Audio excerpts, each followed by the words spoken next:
Hindi lahat ng biyayang nahuhulog mula sa langit ay pagpapala.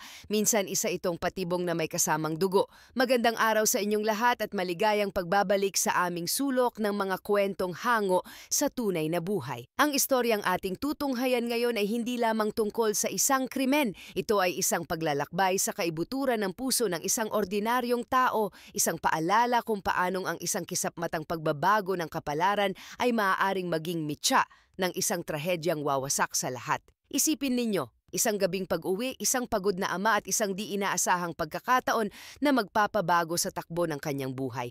Isang bag na puno ng pera, isang sikretong sinubukang itago, ngunit isang kayamanang sumisigaw upang marinig ng mundo. Mula sa isang simpleng pangarap ng maginhawang bukas, paano ito nauwi sa sunod-sunod na putok ng baril sa isang madaling araw na puno ng takot? Paanong ang isang bagay na itinuring na biyaya ay naging sanhi ng pagdanak ng dugo sa sahig ng sarili nilang tahanan? Samahan ninyo kami sa paghimay sa kwento ng pamilya Alvarado, isang kwento ng tukso, ng mabilis na pag-angat at ng mas mabilis pang pagbagsak. Ito ay salaysay ng isang lihim na ibinulong sa hangin ng kalasingan, isang pagkakamaling nagkakahalaga ng buhay at ang mapait na aral na iiwan nito sa mga nakaligtas. Ating alamin kung paano ang 2 milyong piso na natagpuan dahil sa tadhana ay siya ring naghatid sa kamatayan sa kamay ng mga taong pinagkatiwalaan. Nagsimula ang lahat sa isang simpleng paglalakbay. Isang gabi noong Pebrero ng taong 2014, 2 buwan bago ang trahedya, si Ramil Alvarado ay nasa biyahe pauwi mula sa Maynila. Galing siya sa paliparan kung saan niya inihatid ang kanyang kapatid, isang OFW na muling sasabak sa pakikipagsapalaran sa Kuwait. Ang hangin sa labas ng taxi ay malamig, ngunit sa loob ng kanyang dibdib, mayroong init ng pag-asa. Pag-asang balang araw, hindi na kailangang mangibang bansa ng kanyang mga mahal sa buhay para lamang sa disenteng pamumuhay. Pagod ang kanyang katawanan, ngunit ang isip niya'y gising, naglalaro sa mga posibilidad ng hinaharap.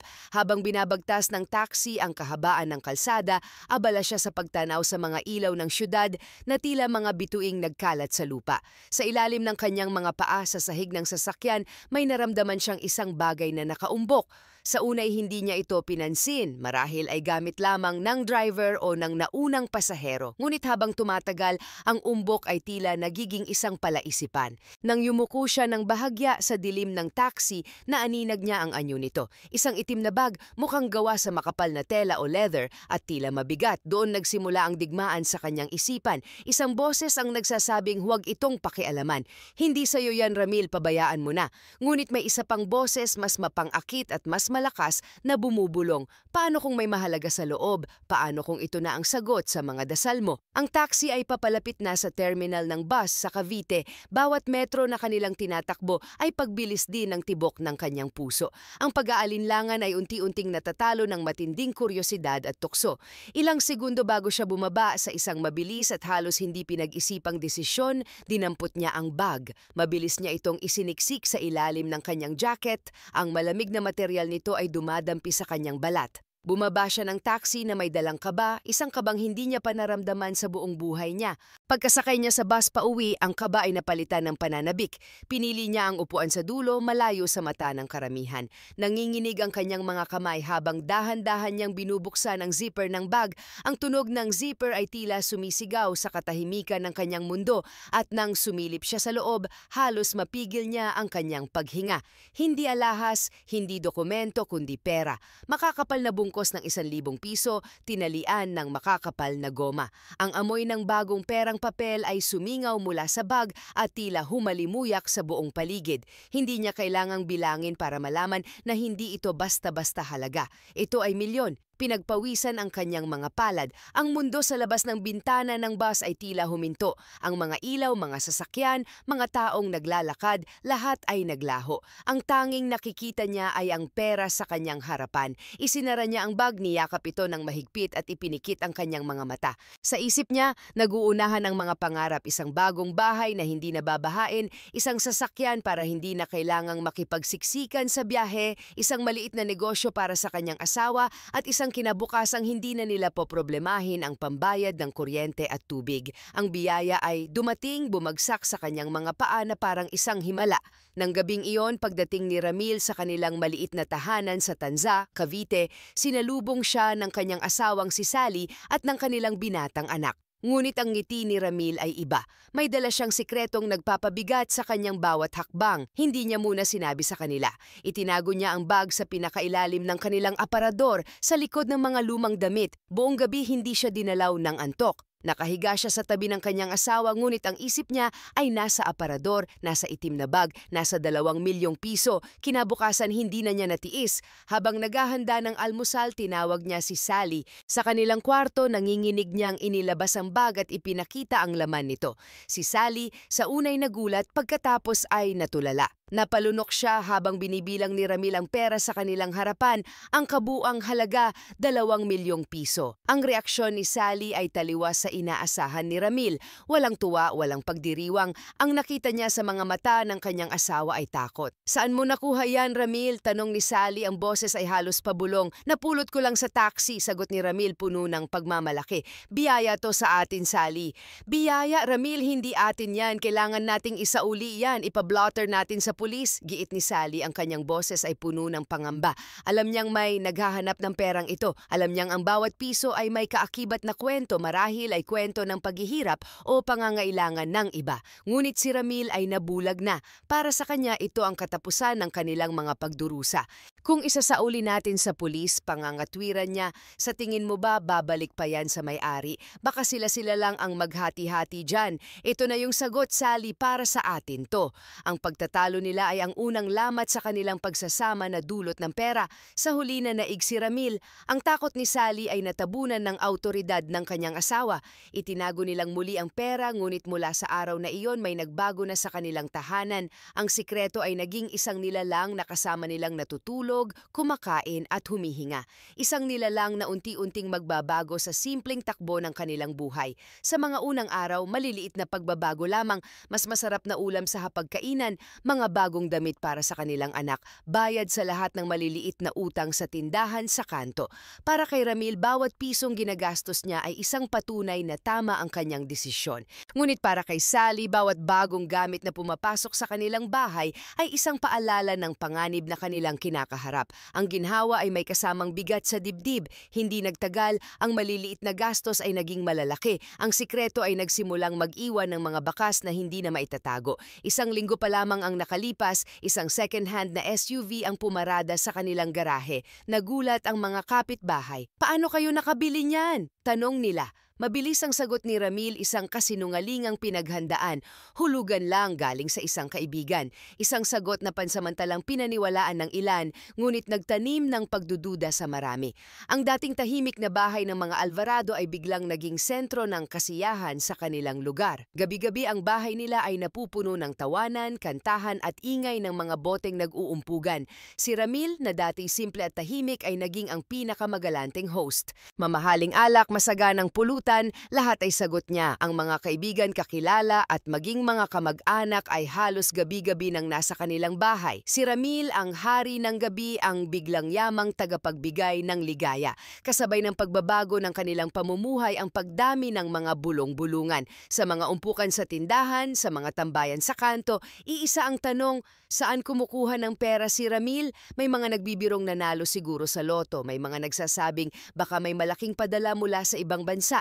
Ngunit ang mga kwento ay hindi nagtutugma at ang biglaang pag-angat ng kanilang estado ay masyadong mabilis, masyadong kahina-hinala. Paulit-ulit na sinubukan ni Sally na kausapin ang kanyang asawa. "Ramil, itigil na natin to. Napapansin na tayo ng mga tao, may nagmamay-ari ng perang yan at darating ang araw, babalikan nila tayo." Ngunit ang bawat pag-uusap ay nauuwi sa sigawan. Si Ramil ay lasing sa pera at sa atensyon. "Inggit lang sila, Sally. Ngayon lang tayo nakatikim ng ganito, ipagkakait mo pa." Para sa kanya, ang pera ay isang pribilehiyong hindi dapat sayangin. Para kay Sally, isa itong bombang may orasan at naririnig niya ang unti-unting pagtakbo nito. At ang pinakamatinding pagkakamali ni Ramil ay naganap sa isa sa mga gabing iyon ng paglalasing. Sa gitna ng tawanan at pagyayabang sa harap ng mga taong itinuturing niyang kaibigan, hindi niya napigilang ipagmalaki ang kanyang swerte. Sa isang sulok, sa isang taong hindi niya dapat pinagkatiwalaan, ibinulong niya ang katotohanan. Ikinuwento niya ang tungkol sa itim na bag na napulot sa taxi, ang laman nitong milyon-milyon at kung paano nagbago ang kanilang buhay. Ang sikreto na dapat sanay sa kanila lamang ni Sally ay lumabas umalis na. Lumipad ito kasama ng hangin, pumasok sa tainga ng mga taong may ibang intensyon. Ang kwento ng kanyang biyaya ay naging isang imbitasyon para sa mga buwitreng nag-aabang. Hindi niya alam, ngunit sa pagbitiw niya ng mga salitang iyon, nilagdaan na niya ang sarili niyang hatol. Ang trahedya ay nagsimula nang maglakad patungo sa kanilang pintuan. Ika-24 ng Abril 2014, Sabado ng hating gabi, ang barangay ay payapa at mahimbing na natutulog. Ang tanging maririnig ay ang paminsan-minsang tahol ng aso at ang huni ng mga kuliglig. Ngunit ang katahimikang iyon ay biglang binasag ng isang malakas na kalabog na tila isang pinto na sapilitang sinira. Ang tunog ay nagmula sa bahay ng pamilya Alvarado. Sa loob, si Ramil ay nagising, nakatulog siya sa sofa sa sala, medyo nahihilo pa dahil sa inuman kanina. Bago pa man niya maintindihan ang nangyayari, tatlong lalaki na nakatakip ang mga mukha at armado ng baril ang biglang pumasok. Ang lahat ay nangyari ng napakabilis. Ang lamig ng dulo ng baril na itinutok sa kanyang sentido ang agad na nagpawi sa kanyang kalasingan. Si Sally na nagising sa ingay ay napako sa isang sulok ng kanilang kwarto, nanginginig sa takot, hindi makapagsalita, hindi makagalaw. Ang kanyang pinakamasamang panaginip ay nagkakatotoo sa kanyang harapan. Nasaan ang pera? Isang malamig at maring boses ang nagtanong, walang paligoy-ligoy. Alam nila kung ano ang kanilang hinahanap. Sinimulan nilang halughugin ang bawat sulok ng maliit na bahay. Ang mga cabinet ay binuksan ng marahas, ang mga drawer ay hinila at ibinagsak. Ang mga gamit na pinundar mula sa napulot na pera ay walang awang pinagtatapon. Hanggang sa marating nila ang lumang aparador sa kwarto, ang mismong aparador kung saan itinago ni Ramil ang pinagmulan ng kanilang panandaliang yaman. Doon sa ilalim ng mga damit, nakita nila ang itim na bag. Nang makita ni Ramil na hawak na ng isa sa mga lalaki ang bag, tila may kung anong tapang ang sumanib sa kanya. Marahil ay ang pag-iisip na ang lahat ng kanyang mga pangarap ay mawawala o marahil ay ang natitirang epekto ng alak. Sa isang desperadong kilos, sinubukan niyang makipagbuno. Pilit niyang inagaw ang bag mula sa kamay ng magnanakaw. Isa itong pagkakamaling nagkakahalaga ng kanyang buhay. Sa isang iglap, umalingaw-ngaw ang sunod-sunod na putok ng baril. Ang tunog ay nakabibingi, pumunit sa katahimikan ng gabi. Tumilapon si Ramil sa sahig, ang kanyang dibdib ay mabilis na pinuno ng sarili niyang dugo. Agad siyang nawalan ng malay. Si Sally na sumigaw at sinubukang tumulong ay binalingan ng isa sa mga salarin. Isa pang putok ang umalingaw-ngaw. Tinamaan siya sa balikat at bumagsak malapit sa kusina. Ang sakit at takot ay sabay na gumapang sa kanyang buong katawan. Matapos makuha ang malaking bahagi ng pera, ang tatlong lalaki ay mabilis na tumakas sa dilim, naglaho na parang mga anino. Sumakay sila sa isang motorsiklong walang plaka at humarurot palayo. Ang sigawan, ang putukan, ang paghingi ng tulong, lahat ay narinig ng mga kapitbahay, ngunit walang nagtangkang lumabas dahil sa takot. Nang tuluyan ng humupa ang ingay, doon pa lamang sila naglakas loob na sumilip. Ang sumalubong sa kanila ay isang eksenang hango sa isang masamang pelikula. Ang bahay na ilang linggo pa lamang ang nakalipas ay puno ng tawanan at kantahan, ngayon ay nababalot ng amoy ng pool at pulbura. Ang sahig na pinagsaluhan nila ng maraming hapunan ay nabahiran na ng dugo. Ang ilusyon ng yaman na inakala ni Ramil na maghahatid ng kaginhawaan ay tuluyan ng bumagsak at sa ilalim ng mga guho nito, ang buhay mismo niya ang naging kabayaran. Ilang minuto ang lumipas, ang kalye sa harap ng bahay ng mga Alvarado ay napuno na ng mga kumikislap na ilaw ng pulisya at ambulansya. Dinala si Ramil sa pinakamalapit na ospital, ngunit huli na ang lahat. Siya ay idineklarang dead on arrival. Si Sally naman, habang duguan at halos walang malay, ay isinugod sa emergency room. Sa kabila ng tinamong tama ng bala sa isang himala ng tadhana, siya ay nakaligtas. Ang kanilang binatang anak, na nooy nasa bahay ng isang kaibigan para gumawa ng school project, ay umuwing sinalubong ng balitang wawasak sa kanyang mundo. Ligtas siya sa pisikal na kapahamakan, ngunit ang sugat na iniwan ng gabing iyon sa kanyang puso at alaala ay habang buhay niyang dadalhin. Nagsimula ang investigasyon sa pagsikat ng araw. Ang crime scene ay sinuyod ng mga investigador. Kinapanayam nila ang mga kapitbahay na takot pa rin at sinuri ang bawat bakas na naiwan sa loob ng bahay. Sa simula, ang teorya ay simple. Isang kaso ng akyat bahay na nauwi sa pamamaril, ngunit may isang tanong na hindi masagot ng teoryang ito.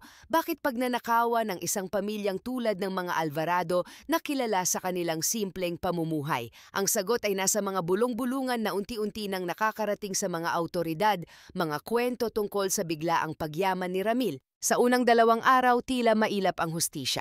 Walang matibay na lead, walang saksi na gustong magsalita ng hayagan. Ngunit sa ikatlong araw, isang liwanag ang lumitaw, isang lalaki edad 28 ang kusang lumapit sa himpilan ng pulisya. Nanginginig ang kanyang mga kamay, ngunit buo ang kanyang desisyon na magbigay ng impormasyon. Ayon sa kanya, 3 araw bago ang krimen, nilapitan siya ng isang lalaking nagngangalang Anthony Tony Basu. Inalok umano siya ni Tony na sumama sa isang malaking trabaho. May target daw sila, isang pamilya sa kanilang lugar na biglang nagkapera matapos makapulot ng isang bag sa Maynila. Hindi man binanggit ni Tony ang pangalan ni Ramil, perpektong tugma ang mga detalye sa kwentong kumakalat sa kanilang barangay. Tumanggi ang lalaki na makisangkot sa plano, sapat na ang narinig niya para malaman na ito ay magdudulot ng kapahamakan. Hindi siya nagkamali, ang kanyang testimonya ang naging susi na nagbukas ng kaso. Agad na itinuring na pangunahing suspect si Tony Basu sa isang follow-up operation sa tulong ng impormasyong ibinigay ng saksi. Natunton at nahuli si Tony sa isang maliit na apartment sa kalapit na bayan. Hindi na siya nakapalag. Kasunod nito sa magkakahiwalay na operasyon, nadakip din ang 2 pa niyang kasamahan. Mula sa pag-iingat ng 3, na-recover ng mga pulis ang malaking bahagi ng perang ninakaw. Nakuha rin nila ang ilang mga bagong gamit na nabili mula rito at ang pinakamahalaga sa lahat, ang baril na ginamit sa krimen. Ito ay isang hindi lisensyadong armas na matapos ang ballistic test ay napatunayang tumutugma sa mga bala na nakuha mula sa katawan ni Ramil at sa crime scene. Nagpositibo rin si Tony sa paraffin test at ang mga fingerprints na nakuha sa bahay ng mga Alvarado ay nagmatch sa mga suspect. Sa harap ng mga matibay na ebidensya, wala nang nagawa si Tony kundi ang umamin. Sa loob ng interrogation room, ikinuwento ni Tony ang buong pangyayari. Hindi raw niya personal na kaibigan si Ramil. Napasama lamang siya sa isang inuman nang minsang ayain siya ng kanyang pinsan na dumalaw sa bahay ng mga Alvarado. Doon sa kasagsagan ng kwentuhan at sa tulak ng alak, narinig niya mismo mula sa bibig ni Ramil ang kwento tungkol sa napulot na bag. Ipinagmalaki pa umano ni Ramil kung gaano kalaki ang halaga at kung paano niya ito itinago. Mula sa sandaling iyon, nabuo ang plano sa isip ni Tony. Ang orihinal na balak ayon kay Tony ay kunin lamang ang pera ng walang sinasaktan. Ngunit ng gabing iyon, nang manlaban si Ramil, ang simpleng pagnanakaw ay mabilis na nauwi sa karahasan. Isang maling desisyon ang sumunod sa isa pang maling desisyon na humantong sa isang trahedyang hindi na mababawi pa. Isang linggo ang lumipas at si Ramil ay inihatid sa kanyang huling hantungan. Daan-daang kapitbahay, kaibigan at kamag-anak ang nakipaglibing. Ang ilan ay umiiyak dahil sa pagkawala ng isang kaibigan, ang iba ay tahimik na nagbubulungan tungkol sa aral na iniwan ng kanyang kwento. Si Sally na nakarecover na mula sa kanyang pinsala ay naroon, ang kanyang paghihinagpis ay mas malalim kaysa sa sugat sa kanyang balikat. Bawat bulaklak sa kabaong ng kanyang asawa ay isang paalala ng kanyang mga babala na hindi pinakinggan. Ang pagsisisi ay isang mabigat na pasanin, ngunit kasabay nito ay ang pasasalamat na siya at ang kanilang anak ay nanatiling buhay. Ngunit ang kwento ay hindi pa tapos. Sa pag-amin ng mga suspek at sa pagkakakulong nila, may isa pang misteryo na kailangang lutasin ng mga pulis. Sino ang tunay na may-ari ng pera? Ang bag na naging simula at katapusan ng lahat ay kailangang maibalik sa pinanggalingan. Sa loob ng narecover na bag, may nakitang isang kapirasong papel ang mga investigador na nakalusot sa mga magnanakaw, isang resibo ng bayad sa ospital. Nakasulat dito ang pangalan Milagros Abad. Gamit ang pangalang iyon, sinimulan ng pulisya ang paghahanap. Matapos ang ilang araw ng pagtatanong at pagbeberipika, natunto nila ang pamilya Abad. Inimbitahan nila ang pamilya sa presinto upang kumpirmahin kung sa kanila nga ang bag. Sa himpilan, dumating ang anak ni Milagros. Siya ang nagpakilalang tunay na may-ari ng pera. Isa siyang Filipino na nakabase sa Canada. Umuwi siya ng Pilipinas ilang buwan na ang nakalipas para alagaan ang kanyang ina si Milagros. na may malubhang sakit sa kidney. Ang 2 milyong piso sa loob ng bag ay hindi para sa luho o negosyo. Ito ay pera mula sa isang loan na kinuha niya na nakalaan para sa dialysis at sa napipintong operasyon ng kanyang ina. Ang pera ay nawala nang minsan siyang sumakay ng taxi pauwi matapos ang isang check-up ng kanyang ina sa ospital. Nang ipakita sa kanya ang mga narecover na ebidensya, ang natitirang pera at ang SUV na binili ni Ramil, walang bahid ng galit sa kanyang mukha. Tanging lungkot at panghihinayang. Ang kabuuang halaga ng naiwang pera kasama ang presyo ng sasakyan na ibinenta pabalik ay umabot na lamang sa 1.6 milyong piso. Nawala ang 400,000, ngunit para sa kanya ang mahalaga ay may naisalba pa. Sa isang kilos na ikinagulat ng lahat, lalo na ni Sally na naroon din, iniwan niya ang halagang 20,000 piso. Ibinigay niya ito kay Sally bilang tulong para sa mag-ina. Para makapagsimula kayo, sabi niya, isang maliit na bahagi ng perang nawala, ngunit isang napakalaking simbolo ng habag at kabutihang loob sa gitna ng isang napakalaking trahedya. Taong 2016, lumabas ang hatol sa korte. Si Anthony Tony Basu ay napatunayang guilty sa mga kasong robbery with homicide at robbery resulting to physical injuries. Pinatawan siya ng reclusion perpetua o pagkakakulong ng hindi bababa sa 25 taon. Ang dalawa niyang kasabwat ay binigyan ng mas mababang sentensya na 10 taong pagkakakulong bawat isa. Ang hustisya sa mata ng batas ay naibigay na. Para kay Sally, ang pagkawala ng asawa ang pinakamasakit sa lahat, ngunit mas mabigat pa rito ang kaalaman na sa simula pa lang may kutob na siyang hahantong sa kapahamakan ang lahat, ngunit wala siyang nagawa upang mapigilan ito. Ang buhay ay nagpatuloy para sa kanya at sa kanyang anak, ngunit may dala na silang isang aral na binayaran ng dugo. Sa huli, malinaw ang mensaheng iniwan ng trahedya ng pamilya Alvarado, hindi lamang para kay Sally kundi para sa lahat ng nakasaksi sa kanilang kwento. Ang kayamanang nakuha sa maling paraan, gaano man kaliit o kalaki, ay hindi kailanman isang tunay na biyaya. Ito ay isang sumpa na nakabalat kayo. Maaari itong magbigay ng panandaliang ginhawa at kasiyahan, ngunit darating ang panahon na babawiin ito ng tadhana at kadalasan may kasama itong interes. Sa kaso ni Ramil Alvarado, ang interes na iyon ay ang kanyang sariling buhay. Isang paalala na ang pinakamahalagang yaman ay hindi ang perang napupulot sa daan kundi ang kapayapaan ng isip at ang malinis na konsensya, mga bagay na hindi kayang bilhin ng anumang halaga.